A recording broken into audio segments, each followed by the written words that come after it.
Purnawirawan Ugroseno menyebut ayah Eki bisa terancam dipecat jika terbukti merekayasa penanganan kasus Vina.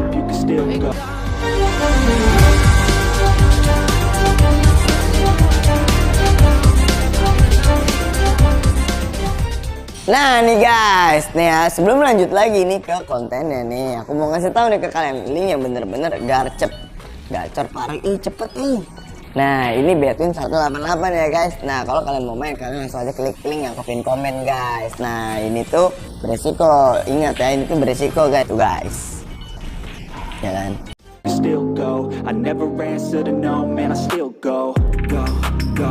Penyebab kematiannya bukan tusukan, tapi hanya benturan di kepala. Lagi diproses, ya karena saya nggak tahu ya. Mudah-mudahan Polres ini berkoordinasi dengan Barreskrim atau Polda. Tapi kalau mereka di sini, mereka merasa kasus kecil aja mereka tidak mampu menangani, apalagi memeriksa orang yang mungkin juga sebagai korban anaknya ataupun yang mulai melaporkan perkara ini. Upaya pengusutan kasus tewasnya Vina yang dilakukan aparat kepolisian, dalam hal ini POLD Jawa Barat, menarik perhatian sejumlah kalangan. Bahkan untuk mengungkap adanya kejanggalan dalam penanganan kasus tewasnya Vina tahun 2016 silam, sampai Propam turun tangan. Lantas seperti apa pandangan praktisi hukum kriminal menelisik langkah POLRI yang menurunkan Propam untuk menyelesaikan dugaan adanya kesalahan prosedural saat menangani kasus tewasnya Vina dan Eki 8 tahun silam?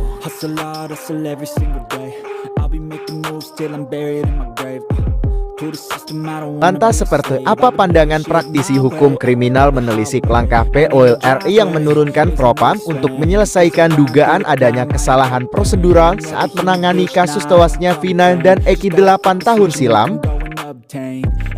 Melakukan pemeriksaan terhadap kasus kematian Vina dan Eki pada 2016 silam. Hingga malam ini terlihat mobil, patwal dan beberapa kendaraan roda 4 masih terparkir dalam Polres Cirebon Kota.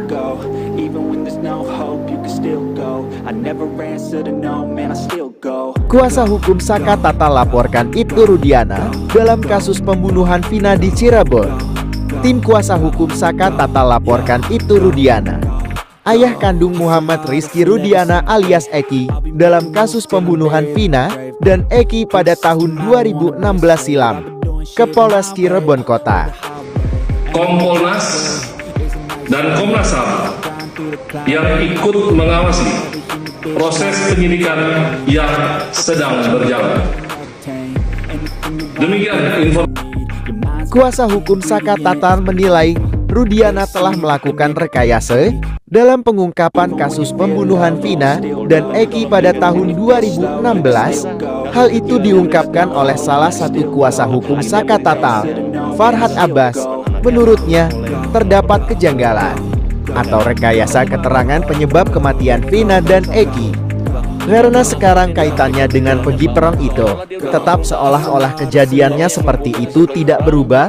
Artinya dulu ada 11, sekarang tinggal 9 tersangka. Kami berharap laporan ini ditindak, diproses, kemudian jika ada kesalahan diluruskan. Kita turut berduka cita atas wafatnya anak Pak Rudiana.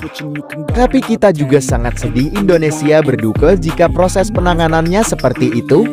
Harapnya dua kejanggalan itu Rudiana dalam penyelidikan kasus Vina Cirebon terancam kena PTDH.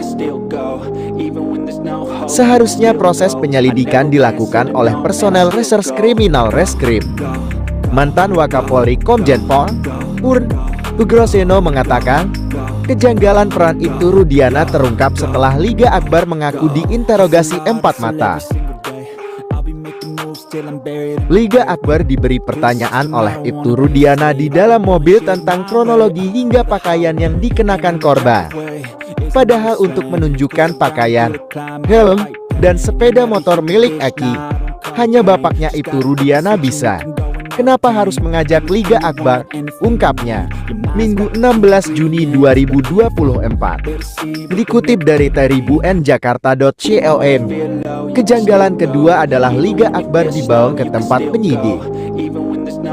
Keanehan-keanehan ini yang bagi saya perlu didalami ada. apa sebenarnya mengajak Liga Akbar untuk memberikan kesaksian yang akhirnya berkembang menjadi kesaksian yang tidak benar, tukasnya. Bribtu Rudiana dapat terancam terkena pemberhentian tidak dengan hormat PTIDH jika merekayasa kesaksian Liga Akbar. Curigaan bahwa memang ada kejanggalan dalam proses penyidikan baik 8 tahun yang lalu maupun juga penyidikan saat ini. Terima kasih. Terima kasih. Saya menjawab yang terakhir dulu ya. Maka dari itu tadi kami menghimbau teman-teman, kami sudah diawasi, kita sudah berkoordinasi dengan Komnas HAM. Komnas HAM sudah mendatangi penyidik dalam hal Direktur Reserse Kriminal Umum. Kemudian juga ada Kompolnas, kemudian juga ada teman-teman media. Tadi yang disampaikan terakhir, diksi yang disampaikan, sebenarnya makanya itu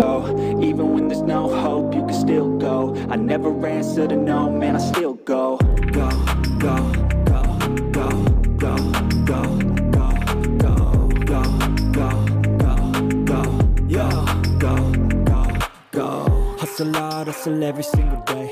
I'll be making moves till I'm buried in my grave. To the system, I don't wanna be a slave. Terbaru, Abi Yahya ingin kasus Vina segera diselesaikan. Terbaru, Menteri Hukum dan HAM Yasona Lauli meminta kepolisian menuntaskan kasus Vina Cirebon agar tidak ada hipotesis liar di masyarakat. Jadi polisi tidak bisa menggerebek orang lagi ML di hotel, tidak bisa. Kecuali ada prostitusi. Ya, kecuali prostitusi. Ya.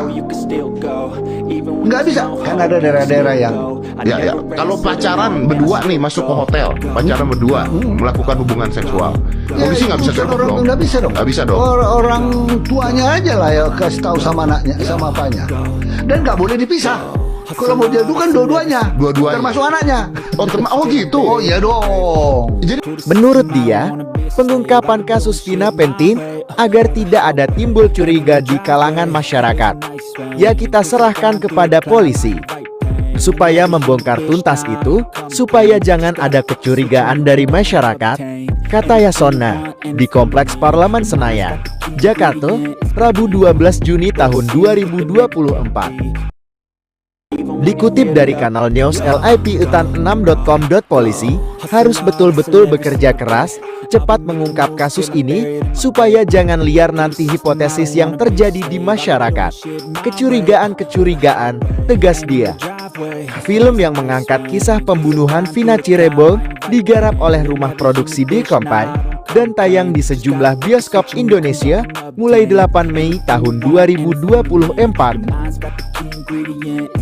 Setelah film layar lebar itu viral, publik dibikin heboh dengan pengakuan Linda yang didatangi arwah Vina. Arwah Vina yang merasuki sahabatnya sendiri itu mengungkap kronologi kejadian pembunuhan terhadapnya. Terlepas dari kasus tersebut, apakah arwah seseorang bisa gentayangan dan mengungkap kasus pembunuhan?